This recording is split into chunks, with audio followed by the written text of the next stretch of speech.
Syederlun Wakil Ketua DPRA Hendra Budian mengajak pemerintah Aceh untuk melakukan advokasi ke pemerintah pusat dalam hal Kemenpan RB.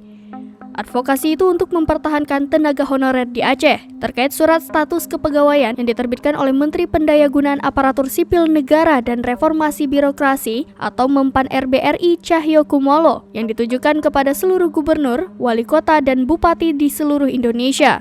Hendra mengatakan dirinya akan mengajak pemerintah Aceh untuk bersama-sama melakukan advokasi guna mempertahankan tenaga honorer yang ada di lingkungan pemerintahan Aceh.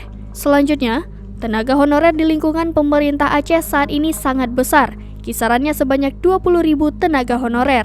Menurutnya, jika tidak melakukan advokasi terkait putusan Menpan RB tersebut, dikhawatirkan akan menyebabkan terganggunya ekonomi masyarakat di daerah.